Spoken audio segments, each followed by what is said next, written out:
Vamos a orar en esta tarde, queridos hermanos. Le pido un momentito, si podéis cerrar vuestros ojos, vamos a orar y pedir que el Señor en esta tarde, esta palabra que Él ha puesto en mi corazón, compartir con ustedes, pues sea de bendición y que todos podamos disfrutar de este tiempo de estudio y de reflexión de la palabra de nuestro buen Dios. Aleluya. Padre, gracias te damos por este privilegio tan maravilloso que nos estás dando en esta tarde, de poder estar aquí reunidos, disfrutando de tantas bendiciones, de tanta fidelidad y de tantas cosas que por supuesto no merecemos, sino que todo es por gracia, todo es por misericordia, no por méritos propios.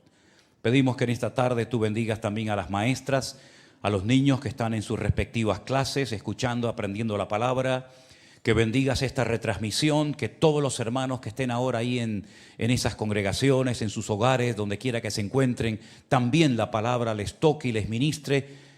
Y por supuesto nosotros que estamos aquí también te pedimos que nos hables, que nos bendigas y que podamos ser fortalecidos a través de tu poderosa y preciosa palabra. Bendice a nuestros hermanos que están allí en Alicante también, nos acordamos de ellos. Bendíceles, dale fuerzas para que siga adelante tu obra y nunca se detenga, Señor. En el nombre de tu amado Hijo Jesús. Amén y amén. Estaba leyendo esta semana el Evangelio de Marcos y me he quedado realmente sorprendido de la cantidad de veces que dice el Señor que miró algo o alguien. De hecho, alguien ha llamado al Evangelio de Marcos el Evangelio de las miradas de Jesús. Dicen que después del cerebro, el órgano del cuerpo humano más desarrollado y más espectacular, sin lugar a dudas, son los ojos. ¿Qué sería de nosotros sin nuestros ojos, verdad? Todo lo que podemos ver, todo lo que podemos contemplar, es realmente una bendición que el Señor nos haya dado la vista, a través de la cual podemos conocer a nuestros hermanos, lugares hermosos y tantas cosas. Fíjense qué importantes son los ojos, que el Señor Jesús en el Sermón del Monte, esos capítulos 5, 6 y 7 del Evangelio de Mateo, habló justamente de los ojos. Por ejemplo, en el capítulo 6 dice, la lámpara del cuerpo es el ojo. Así que si tu ojo es bueno, todo tu cuerpo estará lleno de luz. Pero si tu ojo es maligno, todo tu cuerpo estará en tinieblas. Así que si la luz que hay en ti es tinieblas, ¿cuántas no serán las mismas tinieblas? La lámpara del cuerpo, según el Señor Jesucristo, son los ojos. También en el Sermón del Monte, en el capítulo anterior, dijo, pero yo os digo que cualquiera que mira a una mujer para codiciarla, ya adulteró con ella en su corazón.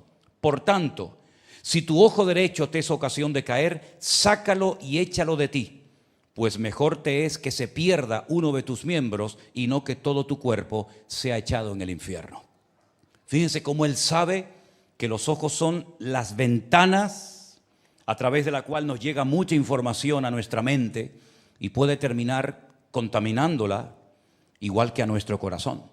Por eso la Biblia nos enseña que sobre todas las cosas tenemos que guardar nuestro corazón, pero Job decía que había hecho pacto con sus ojos para no pecar contra ti.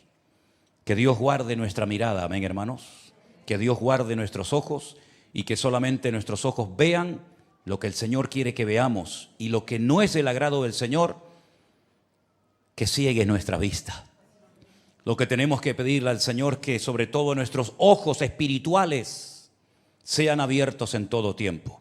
Y hablando de ojos espirituales, hoy a la mañana leía la historia de cuando al profeta Eliseo lo rodean los enemigos que vienen a matarlo. Y dice la Biblia que él está tranquilo. Él le dice a su criado, a Giesi, tranquilo, no temas, no pasa nada. Más son los que están con nosotros que los que vienen contra nosotros. Y entonces Eliseo hace esta oración en Segunda de Reyes capítulo 6. Oró Eliseo y dijo, te ruego, oh Señor, que abra sus ojos para que vea. Entonces el Señor le abrió los ojos al criado y miró. Y aquí que el monte estaba lleno de gente de a caballo y de carros de fuego alrededor de Eliseo. Y luego que los sirios descendieron a él, Eliseo oró al Señor y le dijo, te ruego que ahora hieras con ceguera a esta gente. Y los hirió con ceguera conforme a la petición del profeta Eliseo. Por una parte dice, ábrele los ojos a mi criado, y por otra parte dice, ciega los ojos de los que vienen a matarnos y a destruirnos. Primera de Juan capítulo 2 resumiendo lo que es el mundo, dice lo siguiente: no améis al mundo ni las cosas que están en el mundo, porque si alguno ama al mundo, el amor del Padre no está en él. Porque todo lo que hay en el mundo, fíjense en estas tres frases, todo lo que hay en el mundo, número 1, los deseos de la carne; número 2, los deseos de los ojos; y número 3, la vanagloria de la vida, no provienen del Padre, sino del mundo. Y el mundo pasa y sus deseos, pero el que hace la voluntad de Dios permanece para siempre. ¿Cuántos dicen amén? Es interesante notar que Eva, antes de pecar, miró. Dice que ella estaba mirando al árbol que el Señor había dicho, no comáis de él. Y dice que mientras miraba, codició y finalmente pecó. Es decir, que la tentación a Eva le entró por los ojos.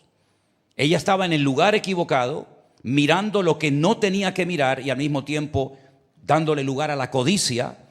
El diablo la atrapó, la tentó, ella codició lo que veía y finalmente todos conocemos el resto de la historia.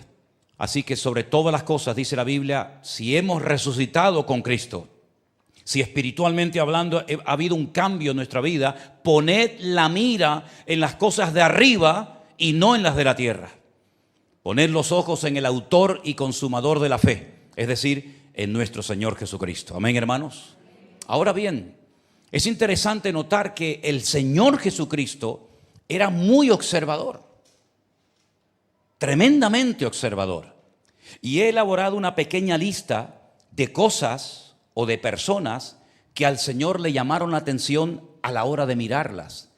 Empecemos por el capítulo que en esta tarde se leía desde este mismo púlpito. La Biblia dice que Él está en la casa de Simón Pedro. La casa está abarrotada. Él está en Capernaum. De repente ven que hay un paralítico que es cargado, es traído por 4 amigos o compañeros.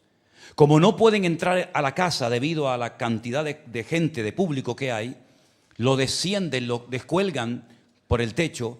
Y dice la Biblia literalmente que cuando Jesús vio la fe de ellos, automáticamente comenzó a actuar. Le dijo: hijo, tus pecados te son perdonados. Más adelante le dice: levántate, toma tu lecho y anda. Pero lo que me llama la atención es que el Señor tiene la capacidad de ver nuestro nivel de fe, ver cómo está nuestra fe y qué estamos haciendo con ella. Así es que el Señor que nos ayude y nos dé sabiduría para saber utilizar adecuadamente nuestra fe, porque Él sabe cuánta fe tenemos y en qué condición se encuentra actualmente.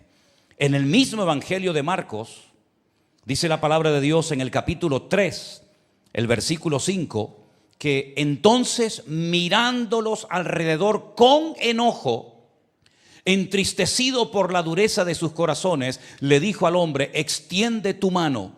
Y él la extendió y la mano le fue restaurada sana. Él sabía que lo estaban observando y por eso hace la siguiente pregunta: ¿está bien que yo haga una sanidad, que yo ayude y bendiga a este hombre en día de reposo? Y dice que mirándolos con enojo, porque él sabía que no se iban a alegrar con la sanidad, sino que la iban a utilizar como una excusa para acusarlo delante de los líderes religiosos de la época, para decir: miren, ha quebrantado el santo y sagrado Shabbat, el día del reposo. Y dice que los observó, pero en esta ocasión dice que los observó con enojo. Segunda mirada. La tercera mirada del Evangelio de Marcos también se encuentra en el capítulo 3, el verso 34, que dice lo siguiente: y mirando a los que estaban sentados alrededor de él, dijo: he aquí mi madre y mis hermanos. Esto es en la casa donde recién acaba de sanar al paralítico. Y cuando a él le dicen: tu madre y tus hermanos están fuera esperándote, él no interrumpe la reunión. Él no sale afuera a atender a su madre y a sus hermanos, sino que él, mirando a los que están en la sala, como diciendo: les estoy observando, préstenme atención, les voy a dar una palabra, les voy a dar una enseñanza que tienen que recordar durante toda su vida. Mi madre y mis hermanos son los que hacen la voluntad de Dios. Cuarta mirada del Evangelio de Marcos, también en Marcos capítulo 5, verso 32 dice: y mirando pero él miraba alrededor para ver quién había hecho esto. La Biblia nos enseña que él va caminando rumbo a la casa de un líder, de un responsable de una sinagoga judía, y de repente alguien le toca. Una mujer que está enferma, que tiene un flujo de sangre, que nada ni nadie la puede ayudar. Es más, dice que gastó en médicos todo cuanto tenía. Y él se para y dice, alguien me ha tocado. Los discípulos le dicen, maestro, todo el mundo te aprieta, ¿cómo que alguien te ha tocado? Y él dice, yo he notado que alguien me ha tocado de una forma diferente, porque ha salido poder de mi interior. Y dice que mirando alrededor para ver de quién se trataba, la mujer temblando y muerta de miedo dice, Señor, yo he sido la persona que te ha tocado. Es decir, el Señor se detiene y observa a esa mujer que con fe le tocó y su vida fue cambiada para siempre y nunca más volvió a padecer de esa enfermedad. Seguimos avanzando por el Evangelio según Marcos y nos vamos adentrando en sus capítulos y llegamos al capítulo 8, el verso 33, y encontramos las siguientes palabras. Pero él, volviéndose y mirando a los discípulos, reprendió a Pedro diciendo, quítate de delante de mí, Satanás, porque no pones la mira en las cosas de Dios, sino en las de los hombres. Estamos en Cesarea de Filipo, bien al norte de Israel, una ciudad que actualmente se conoce como Banias, donde estaban las puertas del Hades, según el Señor. Y dice la Biblia que Pedro intenta convencer al Señor de que no vaya a morir a la cruz a Jerusalén. Y entonces es cuando el Señor mira otra vez a sus discípulos como diciendo, atentos a lo que voy a decir ahora. Es una palabra fuerte, es una palabra directa. Y le dice a Pedro, quítate de delante de mí, Satanás, porque no pones la mira en las cosas de Dios, sino en las de los hombres. Cada vez que quitamos nuestra mirada del Señor y nos ponemos a mirar como los demás miran y observan la vida, cada vez que quitamos nuestra mirada del Señor y de su palabra, de sus promesas, de su obra, y comenzamos a mirar las cosas de este mundo, es Satanás el que está distrayéndonos y despistándonos para no seguir a Él y para no seguir mirando a nuestro Dios. Tremenda esa palabra que el Señor le dice a Pedro. Yo creo que nunca en su vida olvidó cómo el Señor le habló en ese momento. Pero en Marcos capítulo 10 hay una mirada de amor, hay una mirada que conmueve, una mirada extraordinaria. Dice, pero él, o entonces Jesús mirándole, le amó y le dijo, una cosa te falta, una cosa te falta. Vende todo lo que tienes, dáselo a los pobres y tendrás tesoro en el cielo y ven, sígueme, tomando su cruz. Mirándole, le amó.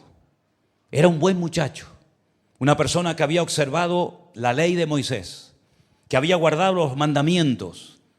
Pero el Señor le dice, pero ¿sabes qué? A pesar de todo eso, te falta una cosa. Sabemos que fue la única persona en la historia que después de haber hablado y visto y conocido personalmente al Señor, se va peor de lo que viene, porque dice que se fue muy triste, porque triste se irá siempre el hombre y la mujer que no quiera obedecer la palabra del Señor y al Señor, evidentemente. Nunca se irá bendecido, al contrario, este tuvo la bendición de haberse podido convertir en un discípulo del Señor, como muchos de ustedes en esta tarde ya podían estar a otro nivel y aún no están. Como muchos cristianos hoy en día podían hoy estar ya en primera línea y por miedo, por presión familiar, por lo que sea, les da miedo dar el paso. No están dispuestos a jugársela por el Señor, como a este. Este era joven y muy rico. Y el Señor le dice, bueno, si me estás haciendo una pregunta, prepárate para la respuesta. Has guardado todos tus mandamientos, tienes dinero, tienes tu vida presente y futura asegurada, pero si quieres ser mi discípulo, te voy a enseñar otro estilo de vida diferente al que tú sabes llevar. Vende todo, juégatela, vende todo, despréndete de todo. Al fin y al cabo no te vas a llevar al cielo nada de tus riquezas. Y ven y sígueme. Y no le gustó la respuesta. No le gustó la respuesta del Señor. Tal vez esperaba otra respuesta, no lo sé. Pero lo que está bien claro es que el Señor se le queda mirando y con esa mirada le expresa su amor, porque ve el potencial que hay en él. Porque ve que podía haber llegado a ser otro Pedro, otro Pablo, otro Santiago, otro Tomás. Pero lamentablemente el miedo a perderlo todo, se apoderó de él y no fue capaz de alimentar su fe y de responder al llamado del Señor. Pero el Señor lo mira no con enojo, como hemos visto anteriormente, sino que lo mira con amor, como diciendo, qué lástima, ¿no? Lo que podía haber llegado a ser este muchacho, y ahí te quedas, amigo. Ni siquiera la Biblia, me llama la atención, ni siquiera la Biblia, siendo joven, siendo buen religioso, siendo rico, ni siquiera la Biblia nos da el nombre para que ni siquiera sepamos cómo se llamaba. Seguimos avanzando y ahora hay una mirada diferente. En Marcos, el capítulo 12, el verso 15 dice, mas él, percibiendo, otra versión dice, mirando, observando la hipocresía de ellos, les dijo, ¿por qué me tentáis? Traedme la moneda para que la vea. Ante la pregunta, ¿es lícito dar tributo, pagar impuestos a los que nos están oprimiendo? ¿Sí o no?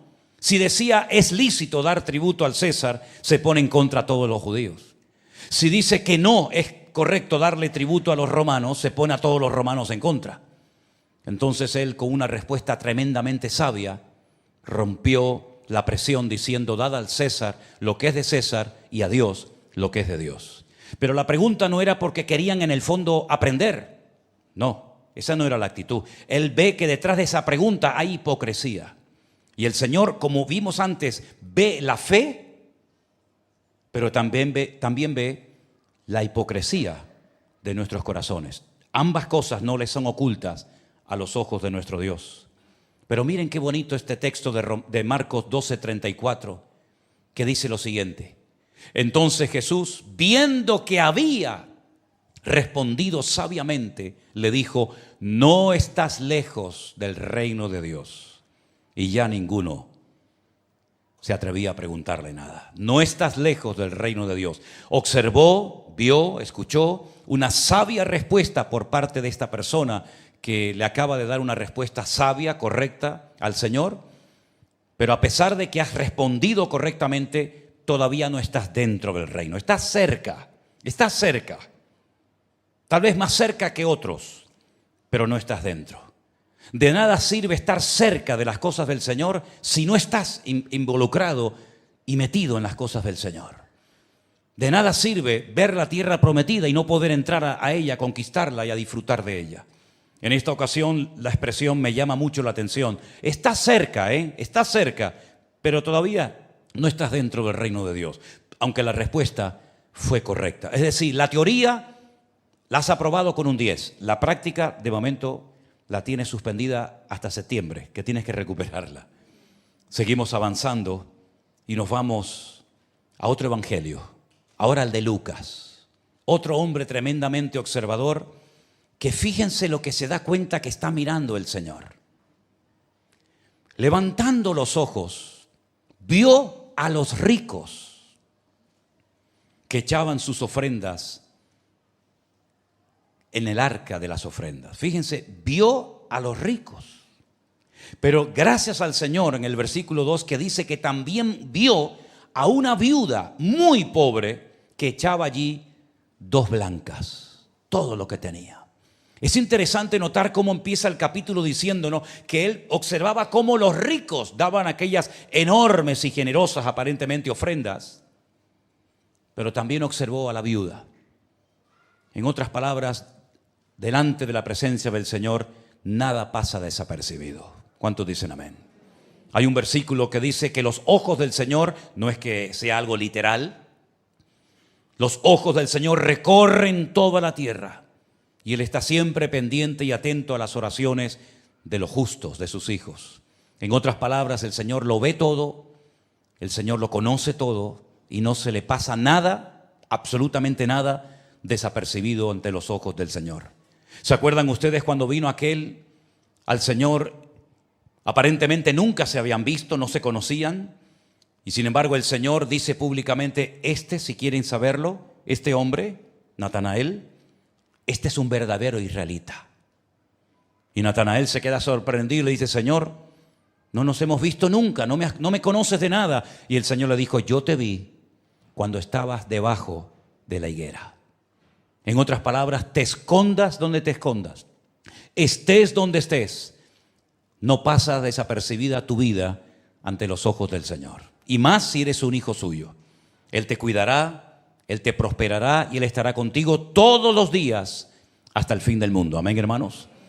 Qué bonito que el Señor vio a la viuda, una viuda muy, muy pobre, y habló de ella y dijo, esta ha dado más que todos estos ricos, porque estos ricos dan de lo que les sobra, pero esta dio todo cuanto tenía. Qué bendición tremenda, ¿verdad? En el Evangelio de Mateo me llama la atención esta mirada del Señor, y dice así: Jesús recorría todas las ciudades y aldeas enseñando en las sinagogas de ellos y predicando el evangelio del reino, sanando toda enfermedad y toda dolencia en el pueblo. Y dice el versículo siguiente: y al ver las multitudes, tuvo compasión de ellas, porque estaban desamparadas y dispersas como ovejas que no tienen pastor. Una mirada de compasión. Una mirada en la que se da cuenta de que hay multitudes que le siguen, pero son pobrecitos como ovejas que no tienen pastor. Nadie las atiende, nadie las cuida, nadie suple sus necesidades, ni sana sus dolencias y enfermedades, pero el Señor ve las multitudes. Y el Señor sigue viendo las multitudes de este mundo perdido. El Señor sigue viendo multitudes de gente perdida, descarriada, vacía, triste, que no saben ni lo que hacer con su vida. Las sigue observando, las sigue amando y nos dice a nosotros: id y predicarles el evangelio a ellos para que sean salvos. Amén, hermanos. Hay una mirada que tuvo que ser espectacular.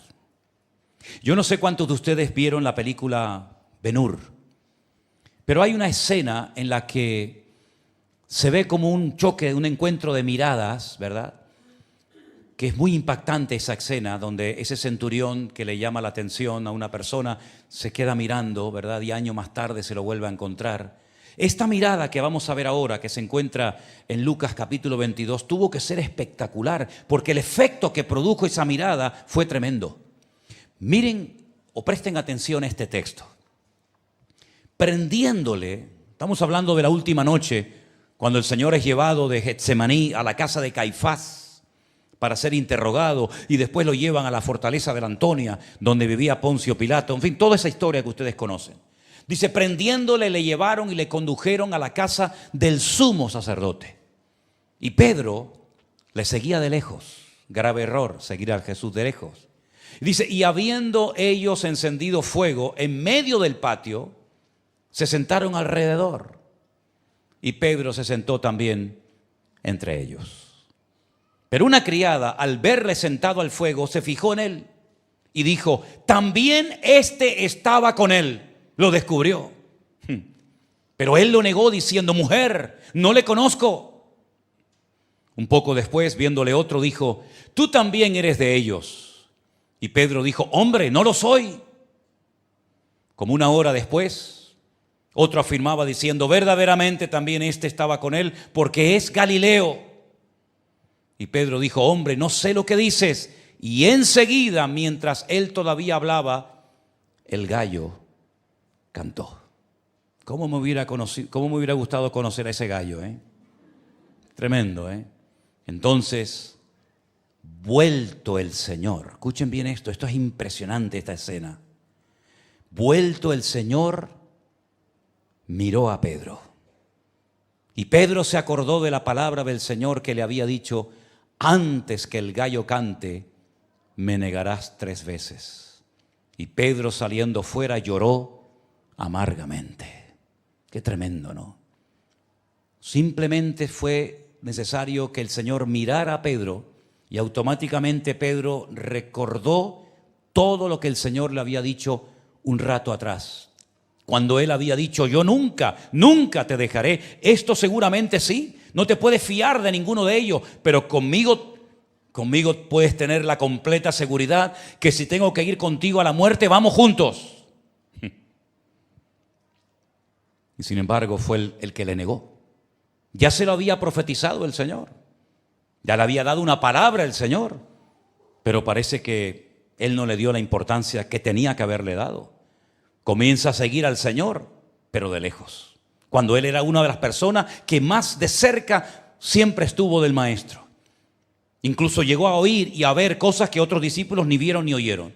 Pero ahora le sigue, pero de lejos. Y en esa distancia que hay entre él y el Señor, las fuerzas se diluyen. Ya no tienen la misma fuerza y capacidad para enfrentar los problemas, sino que ahora incluso es capaz de juntarse con malas compañías. A mí me llama mucho la atención que esa noche se sentó entre gentiles y se sentía cómodo.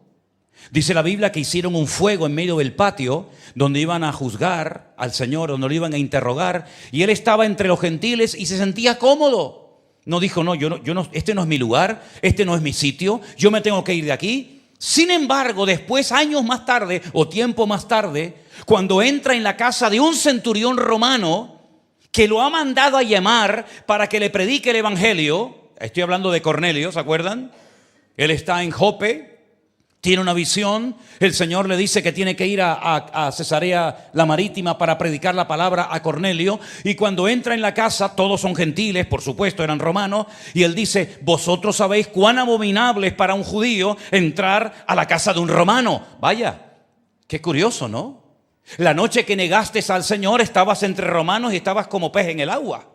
Te calentabas con ellos, hablabas con ellos y te sentías cómodo y casi ahí como a gustito, ¿no? Alrededor del fuego. Y ahora que te manda el Señor a predicar otra vez a romanos, ahora dices que para ti eso es muy violento y muy desagradable entrar nada más y nada menos que a una casa llena de gentiles a predicarles el evangelio.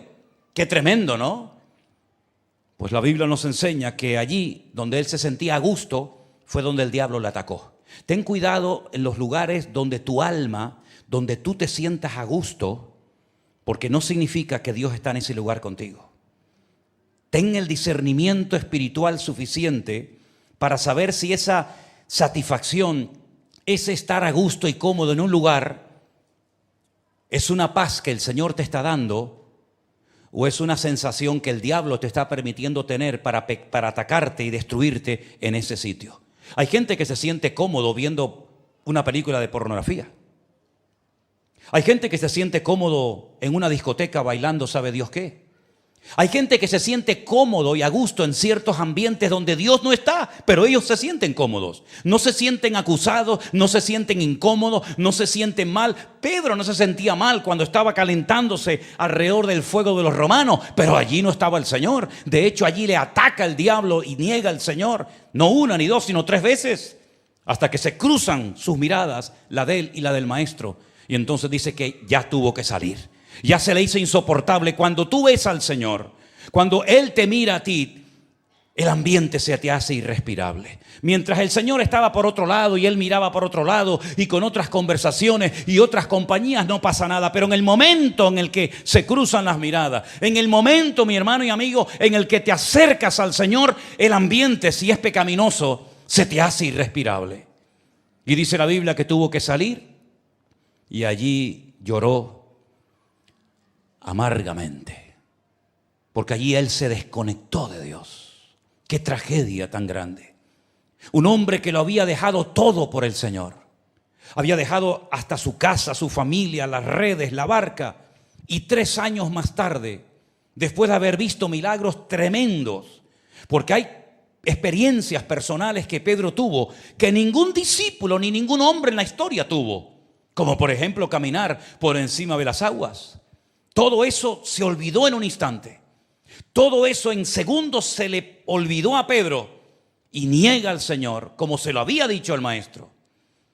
Entonces es increíble ver cuando el Señor resucita a los 3 días de su crucifixión y le dice a María Magdalena aquella expresión que a mí siempre me ha llamado la atención, y cada vez que voy a Israel y voy al lugar donde pasó la restauración de Pedro, siempre lo menciono porque es tremendamente impactante. A veces leemos así las cosas de la Biblia y no nos paramos y decimos, espérate un momento, que esto no está aquí para rellenar un hueco, para que la Biblia sea más amplia, sino esto está aquí con una razón de ser. Cuando le dice a María Magdalena, dile a mis discípulos y a Pedro que vayan a Galilea, que allí me voy a encontrar con ellos. Podía haberle dicho, dile a mis discípulos que suban a Galilea. A Pedro no, porque si Pedro me dijo que no me conoce, si Pedro dijo que no quiere saber nada de mí, ¿para qué va a subir a Galilea? ¿Para qué?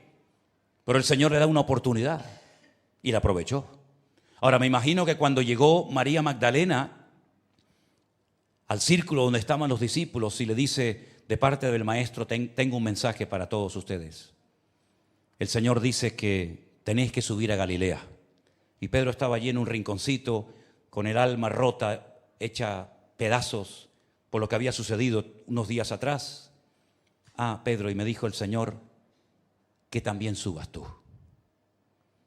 Claro, es una mezcla de sensaciones, porque por un lado, qué bueno que el Señor me haya llamado, pero por otra parte, ¿qué me va a decir? ¿No? No sé si es mejor que me llame o que no me llame, porque Él sabe lo que pasó. Nuestras miradas se cruzaron aquella noche. Y si Él le dice, dile a mis discípulos que suban, y dice a Pedro, Él está haciendo una diferencia entre los discípulos y yo. Y seguramente lo que le va a decir a los discípulos es completamente diferente a lo que me va a decir a mí. Así que habrá subido a Galilea muerto de miedo, ¿no? Diciendo, ¿qué me espera? ¿Qué me va a decir el Señor?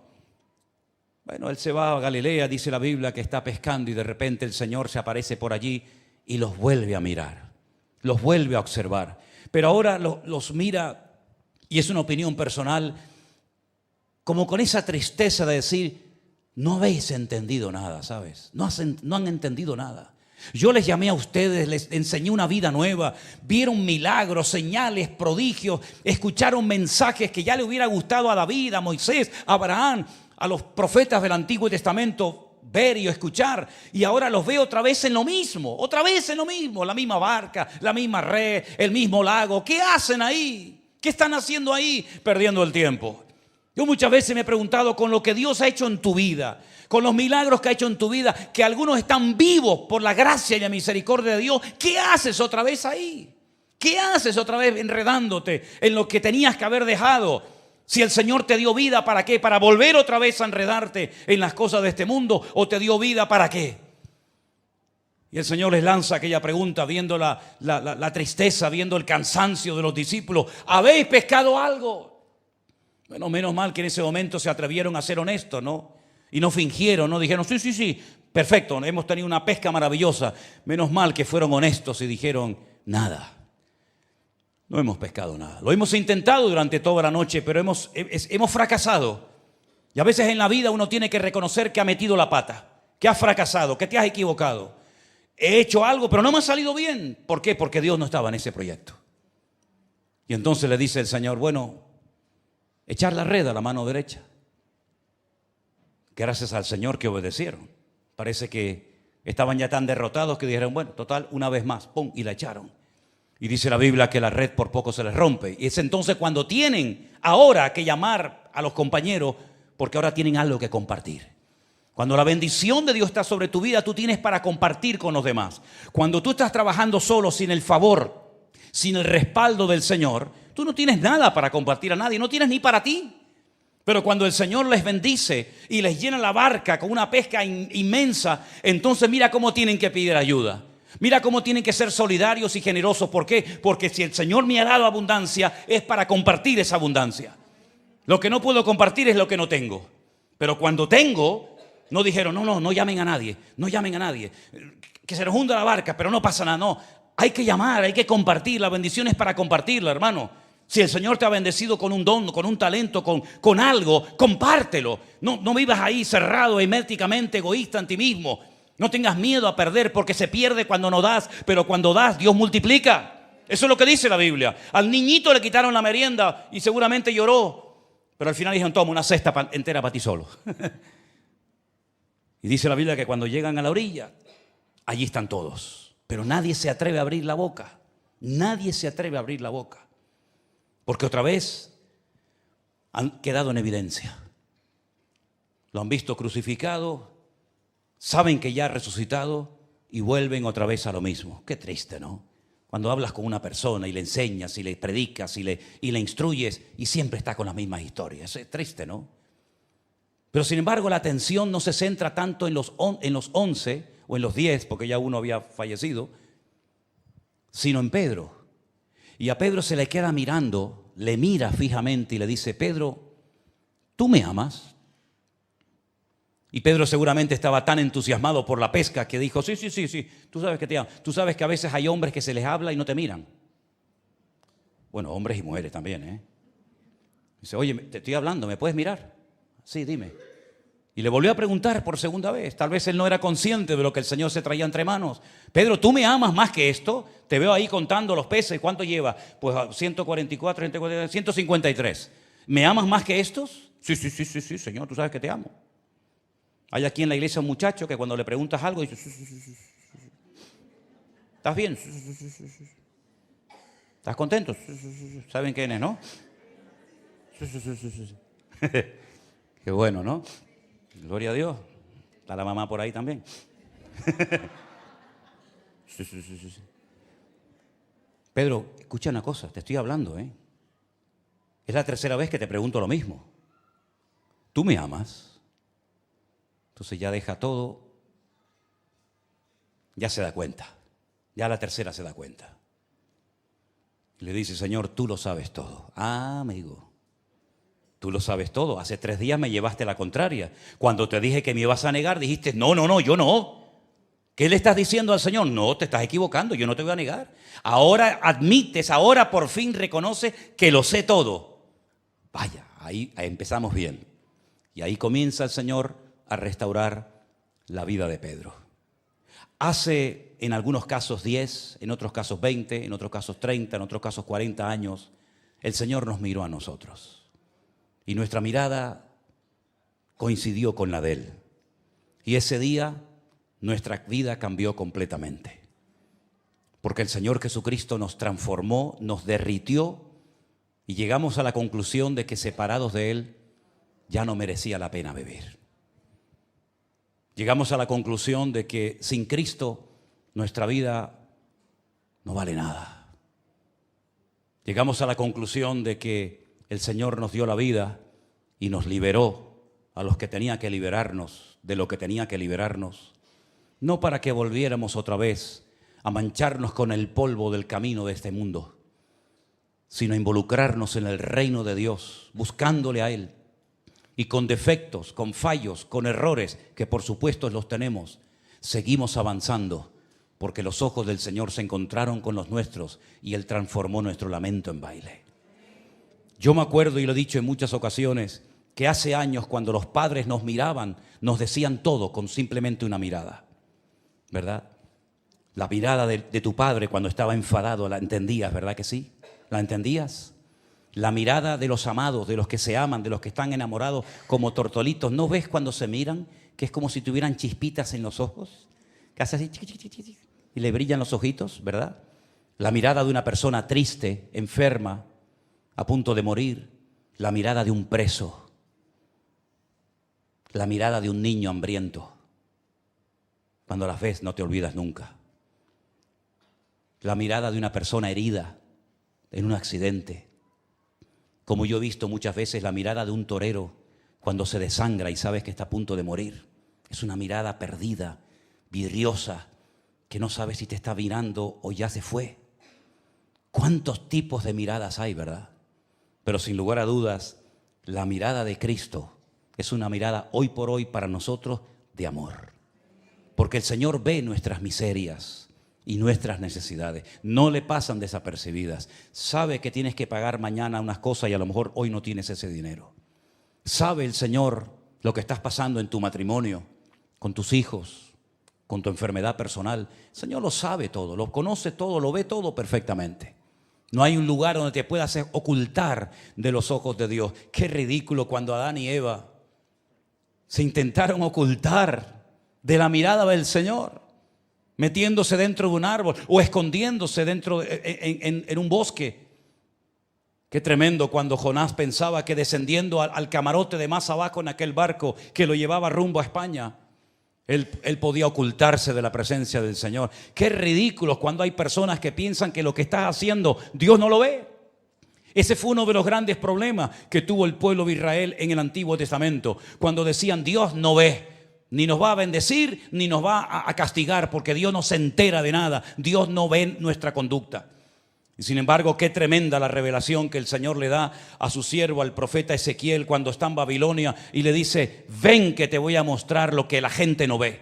Y lo lleva en visión, en una visión tremenda. Lo lleva a Jerusalén y le dice: mira ese hueco en la pared, métete por dentro de ese hueco y mira lo que están haciendo ahí adentro. Y dice que cuando entran, dice que ve todas las paredes del templo, todas con los símbolos del zodíaco, y allí están adorando a la reina del cielo, y allí están esnifando, y allí están haciendo cosas terribles. Y el profeta dice: pero esto ¿cómo es? Dice: no, pero hay más, esto la gente no lo ve. La gente ve de la puerta para afuera, pero yo veo el interior. Entra por esa puerta y mira lo que están haciendo allí. Y lo lleva haciéndole un recorrido por todo el templo y le dice: ahora entiendes por qué yo quité mi gloria de aquí.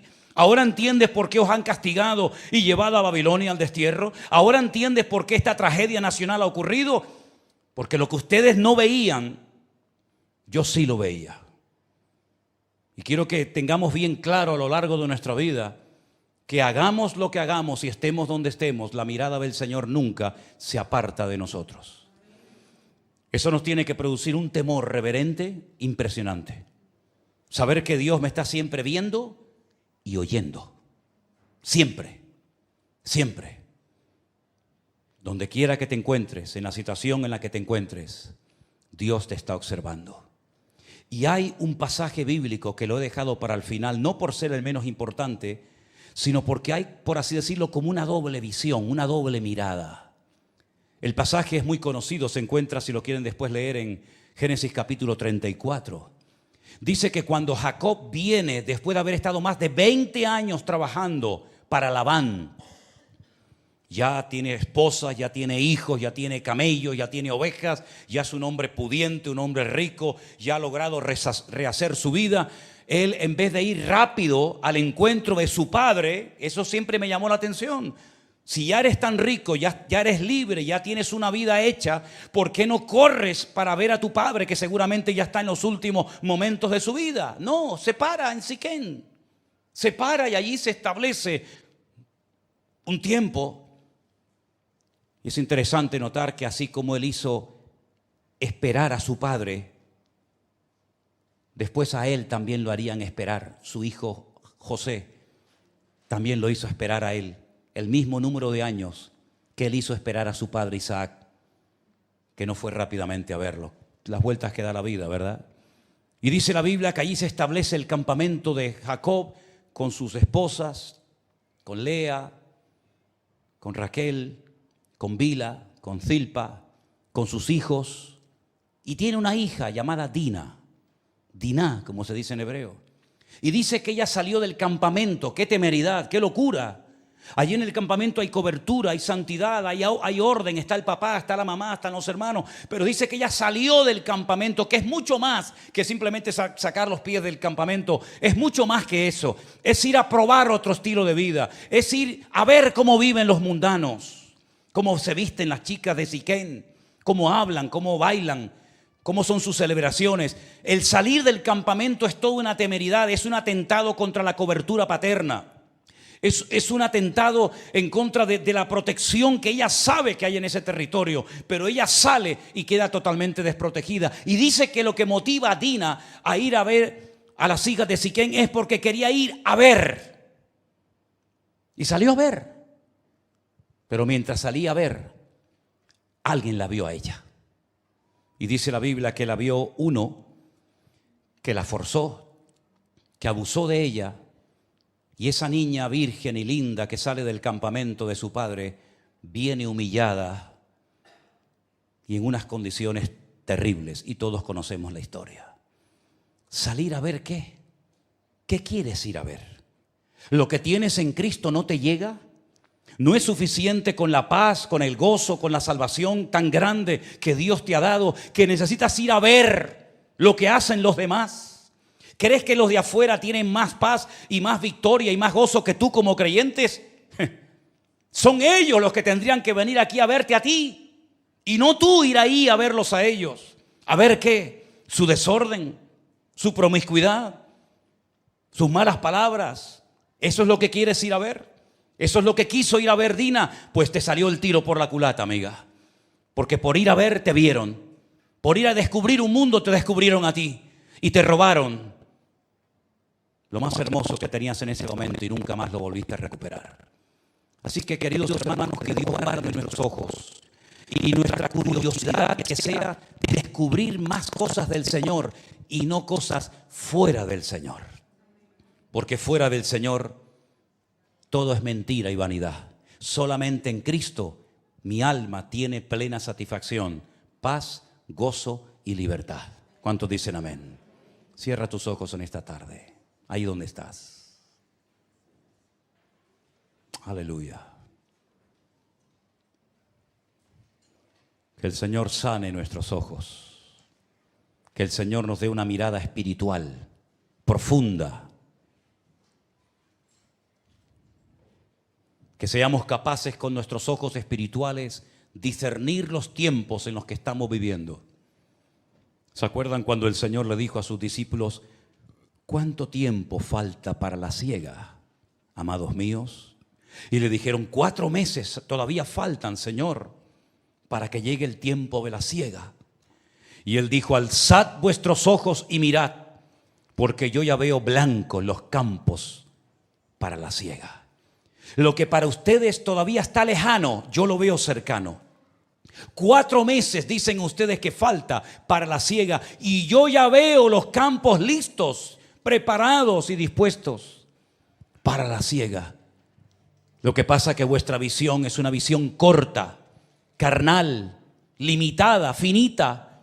Y los ojos que tenemos que tener son los ojos de Dios, para ver las circunstancias y saber interpretarlas adecuadamente y darnos cuenta de los tiempos difíciles y peligrosos en los cuales estamos viviendo, mis queridos hermanos. No quites su mirada del Maestro en ningún momento, porque como quites la mirada del Señor, te hundes en las tormentas, en los huracanes, en los vendavales de la vida. Ponga su mirada solamente en el Señor, no en el pastor, no en los hermanos. Ponga su mirada solamente en el Señor, porque he conocido mucha gente que por haber puesto su mirada en la gente han tropezado y han caído, se han enfriado y se han apartado del Señor. Pero nunca he conocido a nadie que solamente mirándolo a Él, solamente poniendo los ojos en el autor y en el consumador de la fe, haya tropezado y caído, sino todo lo contrario. La única manera de permanecer firmes, en victoria, constantes, desarrollándonos, avanzando, conquistando el terreno del enemigo, es mirándolo solamente al Señor Jesús. Miradme a mí y sed salvos de todos los confines de la tierra, dice el Señor. Es tiempo de mirar solamente a Él, porque poniendo nuestra mirada en Él, podremos llegar a la meta y poder darnos un abrazo y escuchar las palabras: buen siervo fiel. Sobre poco fuiste fiel, sobre mucho te pondré. Entra en el gozo de tu Señor. Sigue avanzando, mi hermano y amigo. No apartes tu mirada del Señor. No mires a diestra ni a siniestra. Míralo solamente a Él y sigue caminando en el nombre bendito de Jesús. Aleluya. Oremos. Padre, te damos gracias por esta reunión, Señor, por este servicio, por este tiempo tan bien aprovechado, Señor, donde nos vamos con nuevas fuerzas, con un nuevo ánimo, con un nuevo toque de tu Santo Espíritu. Gracias, Padre, por haber venido a la orilla de nuestra vida y por habernos mirado a los ojos y por habernos dicho nuestro nombre. Gracias, Padre, en el nombre de Jesús, por mirarnos, por elegirnos, por escogernos como un instrumento para que la extensión de tu reino sea evidente.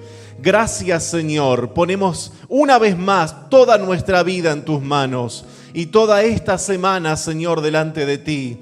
Guárdanos, líbranos y que caminemos bajo la nube de tu gloria. En el nombre de Jesús te lo pedimos, Padre. Gracias, Señor. Gracias, Dios mío, porque nos pudimos reunir una vez más para adorar tu nombre con la familia de la fe. Gracias, Señor, en el nombre de Jesús. Gracias, Padre. Bendice, Señor, el resto de esta semana. Fortalece, Señor, levanta, sana al que está herido, al que está enfermo. Señor, en el nombre de Jesús de Nazaret, una vez más te damos gracias, Señor. Gracias, Padre, por ser nuestra roca eterna, en el nombre de Jesús. Amén y amén. Dios les continúe bendiciendo, hermanos.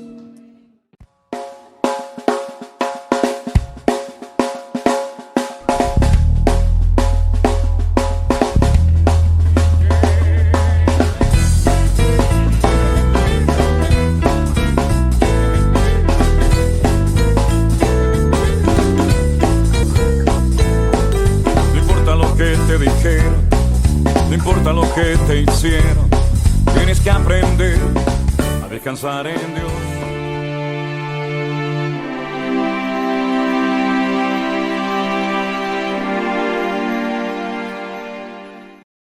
Que lo sepan, pero sería muy bueno que ustedes se acostumbraran por lo menos al culto del jueves. Ya el del domingo, pues ya a lo mejor, pero por lo menos el culto del jueves, que ustedes se acostumbraran a tomar apuntes. Porque si no, yo me he preguntado muchas veces, no me quiten los monitores, se me fueron los monitores, no sé por qué. Me he preguntado muchas veces, ¿cómo pueden recordar ustedes lo que yo enseño cada semana? ¿Cómo hacen ustedes para recordar todo? Claro, a mí no me resulta tan complicado el recordarlo, porque yo tengo apuntes, porque yo lo he preparado, yo lo he compartido. Entonces, entre que lo he preparado, entre que lo he compartido, entre que lo tengo escrito, es muy difícil olvidar lo que uno comparte, ¿no? A menos que pase mucho tiempo. Pero, ¿y ustedes? ¿Ustedes cómo hacen para recordar todo lo que aquí se enseña? Hace unos días escuché a un maestro que decía, una cosa es enseñar y otra cosa es aprender. Mi obligación es enseñarles, pero vuestra obligación es aprender. ¿Se acuerdan ustedes cuando de repente llegábamos a clase y el profesor nos decía, hoy hay un examen? Y nos cogía así, en frío. Bueno, si te has ido preparando y has ido estudiando, el que te hagan un examen así de repente, pues no te tiene por qué asustar. Pero el que no se ha preparado, el que no ha estudiado, pues el que le hagan un examen de repente tiene que ser un shock tremendo, ¿no? Imagínense ustedes que de repente un día se me da por hacerles un examen de los últimos 4 o 5 estudios o predicaciones que yo he compartido en la iglesia. ¿Lo aprobarías? Si yo les pregunto a ustedes de qué prediqué yo hace 2 domingos, ustedes no tienen ni idea. Ni idea. Entonces, yo les propongo que ustedes, entre la edad que ya tienen algunos, entre que se dedican a otras cosas aparte de venir a los cultos, tomen de vez en cuando apuntes, hermanos, ¿sabes? Porque enseñar a mí me encanta y creo que es parte de mi ministerio, pero no te olvides que tu responsabilidad es aprender, porque para que haya una buena enseñanza, pues tiene que haber un buen aprendizaje. Me hace mucha gracia cuando en una clase a lo mejor de 30 alumnos, 29 suspenden y 1 aprueba. Algo tiene que estar haciendo mal el maestro. No es normal que de 30, 29 suspendan y 1 solo apruebe. Entonces, en una congregación, si esto fuera un colegio, en cierto sentido, el que pasen semanas y ustedes tal vez no se acuerden de lo que se ha enseñado, pues a lo mejor es que yo lo estoy haciendo mal. Entonces, les animo a que ustedes tomen nota, porque el estudio, por ejemplo, de hoy es imposible que ustedes dentro de 1 hora lo recuerden. Es totalmente imposible, totalmente imposible. Pero alguien dijo que no solamente se puede recordar lo que oímos, sino que mucho más se puede recordar y repasar los apuntes que tomamos. Nuestro hermano Guido, este joven que estuvo con nosotros por aquí no hace mucho tiempo, él está asistiendo a una escuela bíblica. Una escuela bíblica con la cual yo me he puesto en contacto, porque yo quiero estudiar. Yo tengo unas ganas de aprender tremendas, pero lamentablemente el curso escolar me vale $24,900. Entonces dije, ¿y no habrá un curso más chiquito? Y me dice, sí, hay un curso que es de 3 meses, es más económico. Digo, ¿cuánto? Y yo digo, bueno, este es el mío. Y me dice, $14,900. Digo, ¿no habrá uno de 1 semana comprimido? Y es que aprender es una bendición, hermanos. Aprender es una maravilla. Tener el cerebro ocupado y más con las cosas del Señor, eso no tiene precio. Entonces, cada semana, cuando Guido asiste a la clase, como no le dejan grabar, él toma muchos apuntes. Y es como si yo estuviera allí. Y al día siguiente, es decir, mañana, nos llamaremos y él me compartirá todas las anotaciones y apuntes que está dando. Y bueno, por lo menos me sale gratis, solamente la llamada, ¿no? Y hace unos días le dieron un estudio en la escuela bíblica muy interesante acerca de la pluralidad de Dios. Es decir, lo que nosotros llamamos, mal utilizando una palabra que ni siquiera está en la Biblia, que yo personalmente no uso, pero que bueno, para que me entiendan, la famosa Trinidad. La palabra Trinidad no aparece en la Biblia. Tenemos entre nosotros, hace muchos años, una secta que son los famosos testigos de Jehová, que ellos niegan rotundamente la Trinidad. Ellos no creen que haya un Dios trino. Pero no solamente esa secta no cree en eso, sino que hay algunos que se llaman evangélicos, que tampoco creen en eso.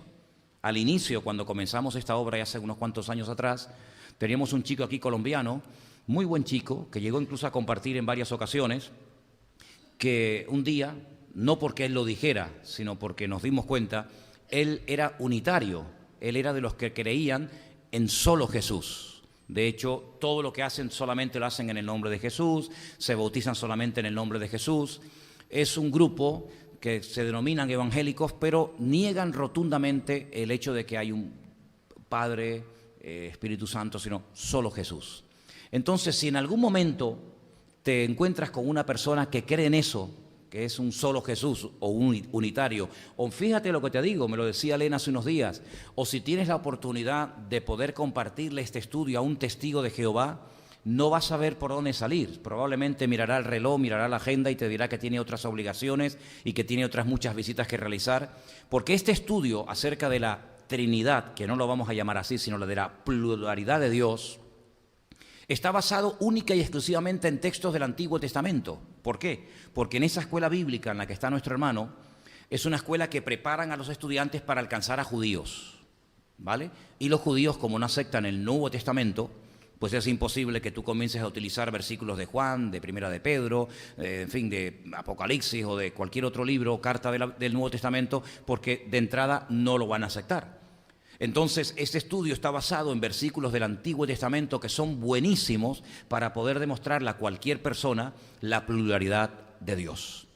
Algunos a lo mejor te suenan, otros ni siquiera leyéndolo 1000 veces lo vas a entender, porque como la traducción no registra lo que verdaderamente dice el texto, yo lo que he hecho es lo siguiente.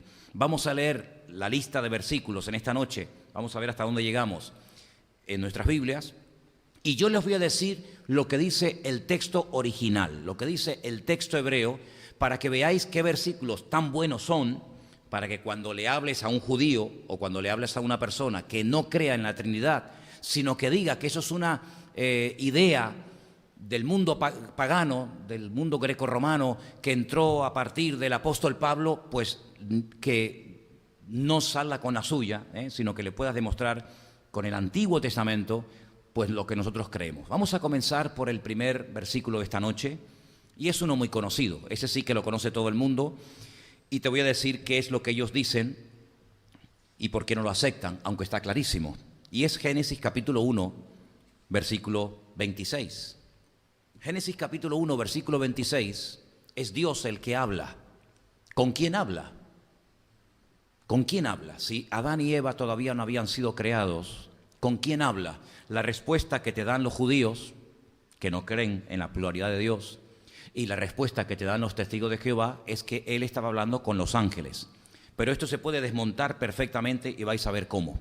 Génesis 1:26 dice, entonces dijo Dios, hagamos, fíjense cómo está la palabra en plural, hagamos al hombre a nuestra imagen, conforme a nuestra, no dice conforme a mí, sino conforme a nuestra semejanza, y señoree en los peces del mar, en las aves de los cielos, en las bestias, en toda la tierra y en todo animal que se arrastra sobre la tierra. Es verdad que los ángeles fueron creados antes que el hombre, eso es bíblico, es correcto.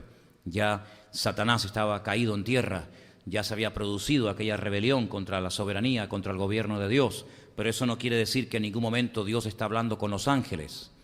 ¿Por qué? Porque el siguiente versículo, el 17, dice, estamos en Génesis 1:26, en el 27 efectivamente, dice algo muy interesante, y es, y creó Dios al hombre a su imagen. En ningún momento incluye la palabra ángeles, lo creó a su imagen, a imagen de Dios lo creó, varón y hembra los creó. Dios no está hablando con ángeles en el momento de crear al hombre. Si alguien te dice que está hablando con los ángeles, es muy fácil, dile que te lo demuestre, que te demuestre dónde Dios habla con los ángeles para hacer cualquier cosa, sea crear al hombre o sea hacer cualquier otra intervención. Este es el versículo tal vez más conocido, todos lo conocemos, sabemos perfectamente que ese Dios plural están hablando ahí entre ellos, aunque Dios es uno también, ¿verdad? Pero no está hablando con los ángeles. Pero hay otro versículo también en Génesis, un poquito más adelante, en el capítulo 11, el versículo 7, y llegamos al momento en el que Dios decide empezar de cero. Y en esta ocasión no va a ser un diluvio, sino va a ser una intervención diferente. Estamos hablando de la Torre de Babel. Y dice en el capítulo 11, versículo 7, ahora pues descendamos y confundamos allí su lengua para que ninguno entienda el habla de su compañero. No está hablando con los ángeles en ningún momento, en ningún momento. Cuando él habla de que descendamos y confundamos, estamos viendo un texto muy claro que habla acerca de la pluralidad de Dios.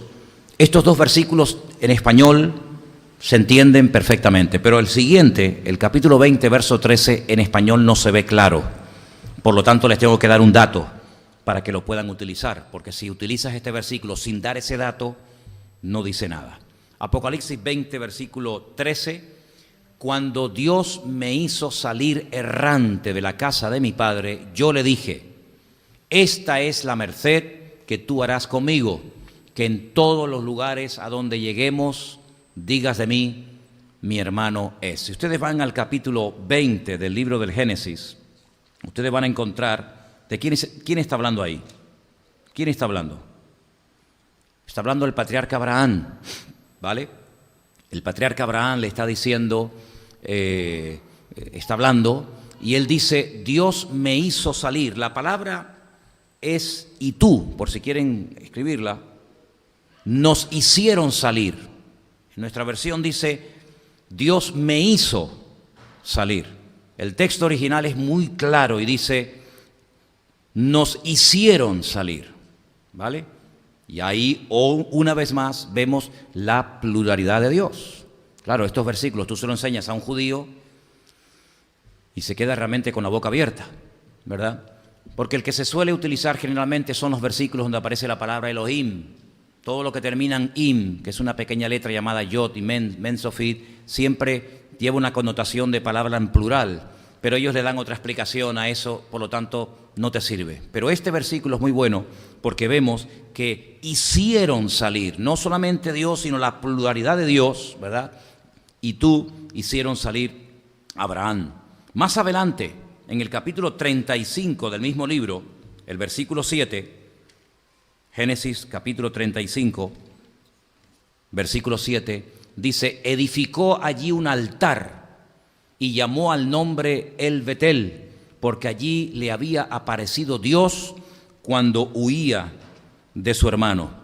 El capítulo 35 del libro del Génesis nos habla acerca del nieto de Abraham, nos habla acerca de Jacob.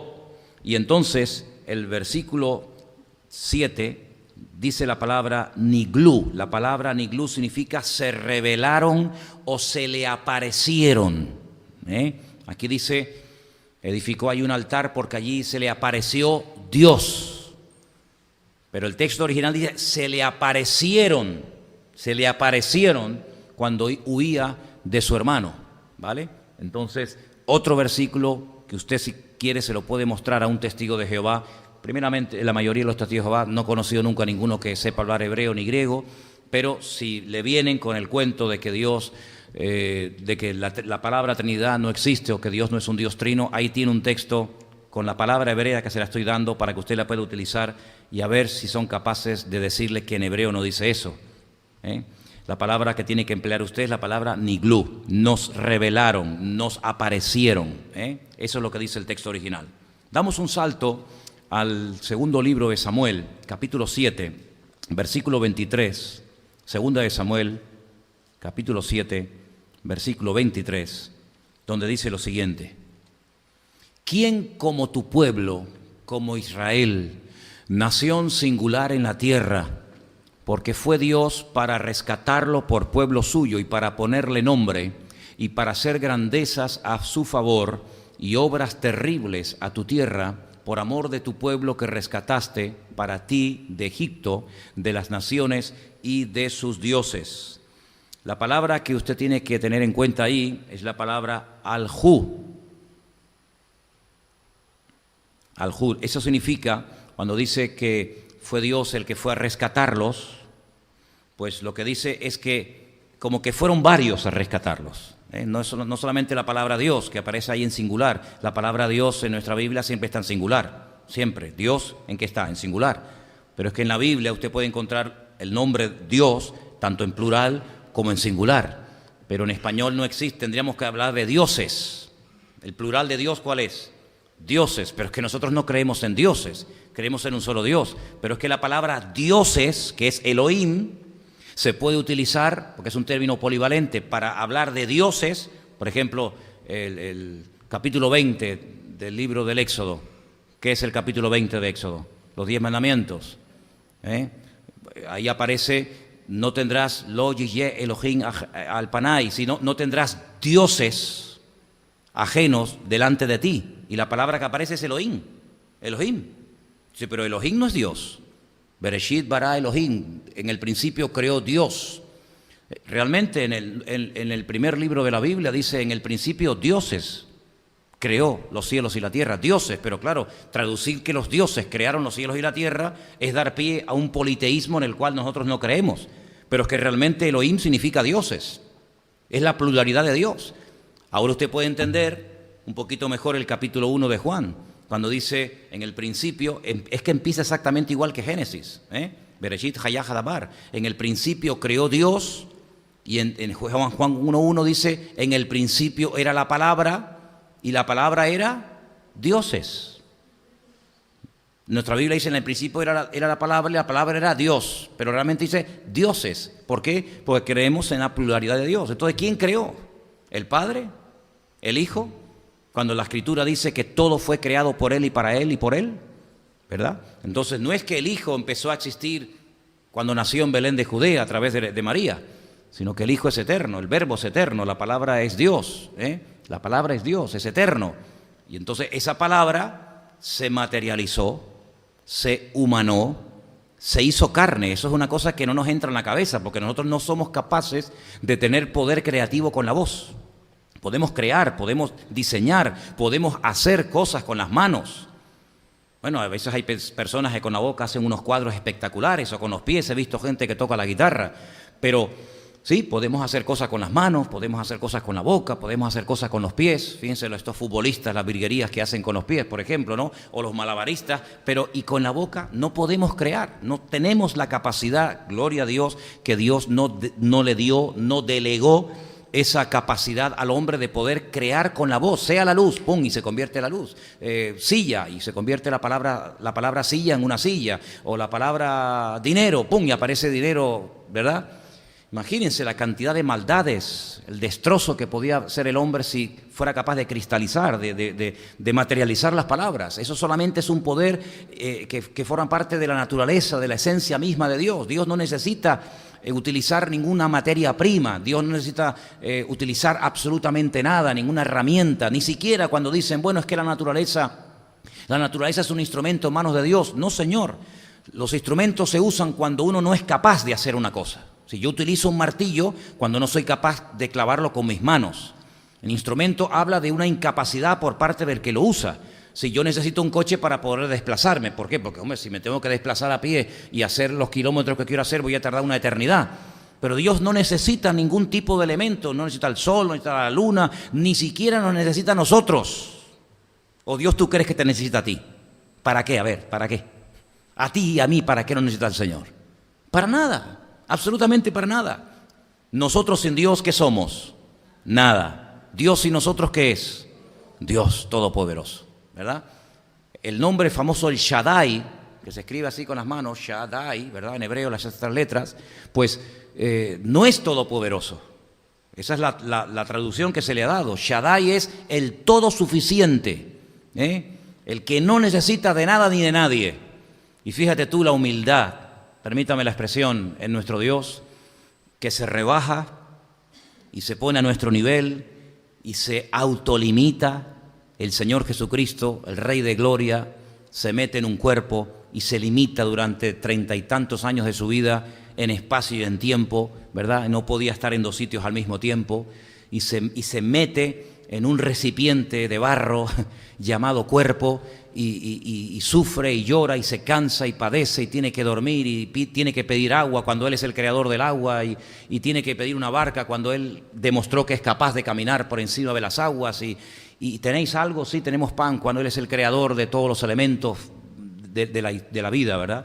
Por lo tanto, vemos en la palabra de Dios que Dios es todo suficiente. Así que vinieron, ¿vale? Vinieron, se nos aparecieron y ahí la palabra Alahu es tan plural. Ahora hay un versículo muy bueno, este es muy bueno, quiero que lo apunten, Salmo 58:11. Salmo 58:11, en español, en nuestra Biblia dice, sobre todo la última parte, entonces dirá el hombre, ciertamente hay galardón para el justo, ciertamente hay Dios que juzgue en la tierra. Eso dice nuestra versión. En cualquier versión de la Biblia que encontremos, pues más o menos dice lo mismo. Pero cuando dice ahí, ciertamente hay Dios que juzga en la tierra, la palabra que tienes que apuntar es shoftim. Shof con S, shoftim, que significa jueces. Ciertamente hay Dios, claro, ¿cómo traduces que juzga? Ciertamente hay jueces. ¿Qué te parece? Aparece en singular en nuestra Biblia, pero en el texto original aparece en plural, porque estamos dando un estudio esta noche donde podemos demostrar con el texto original, que eso es lo bueno, con el texto original, la pluralidad de nuestro Dios. Shoftim habla de jueces, ¿vale? Y ahí sabemos de quién estamos hablando. Isaías capítulo 6, versículo 8, es un versículo muy, muy conocido, donde aparece la palabra lanu. Todo lo que termina en nu, toda terminación que termine en nu, anachnu, lanu, en fin, todo lo que termina en nu es en singular plural, en plural de la tercera persona, ¿vale? Está yo, tú, él, nosotros, vosotros, ellos. Nosotros es la primera persona del plural. Nosotros. Y dice en el Isaías 6:8, después oí una voz del Señor que decía, ¿a quién enviaré? ¿Y quién irá por lanu? ¿Quién irá por nosotros?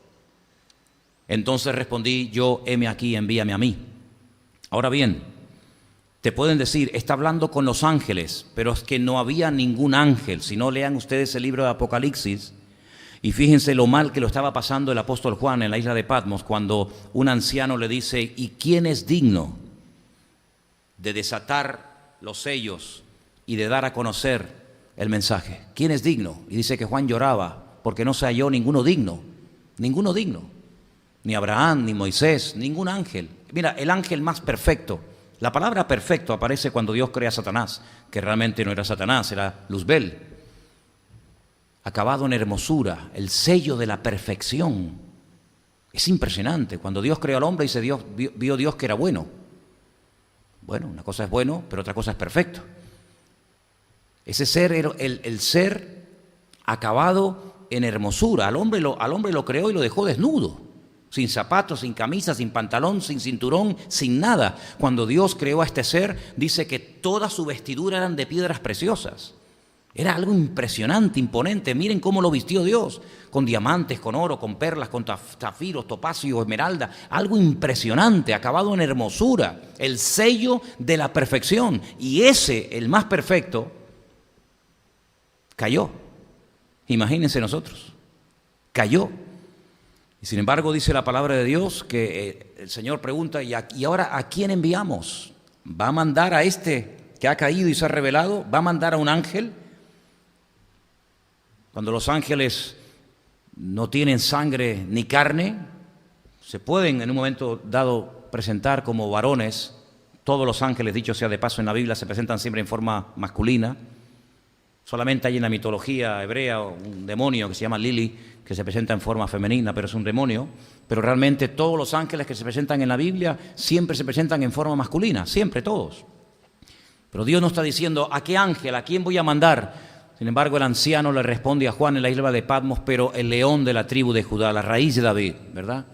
Él es el único digno, y entonces todos se postran y ponen sus coronas ante los pies del Señor. Por lo tanto, el Señor está diciendo, ¿a quién enviaré? Y es el Hijo el que responde, heme aquí, envíame a mí. Ahí tienen una expresión también, lanu, en plural, de la pluralidad de Dios.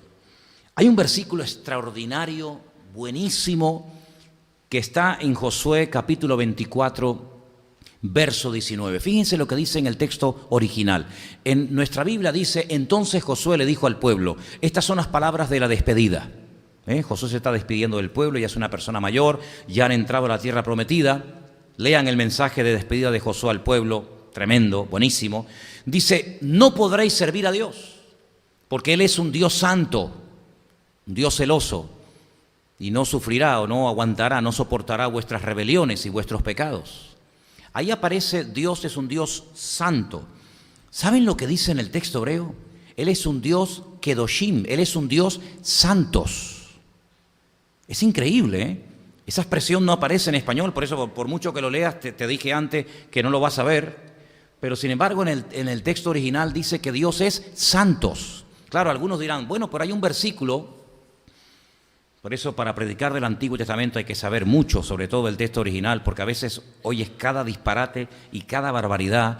Cuando dice, bueno, pero hay un versículo que es cuando el Señor llamó al profeta Isaías al ministerio, dice, y vi yo al Señor el día que murió el rey Usías, ¿se acuerdan?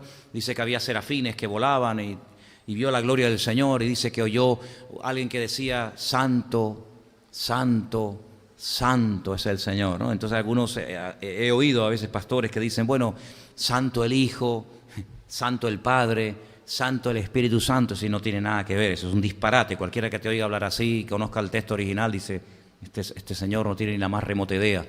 En hebreo no existe superlativo, en nuestro idioma sí, grande, grandísimo, bonito, bonísimo, o feo, feísimo. En hebreo no existe el superlativo, por lo tanto se tiene que repetir la palabra para convertirla en superlativo.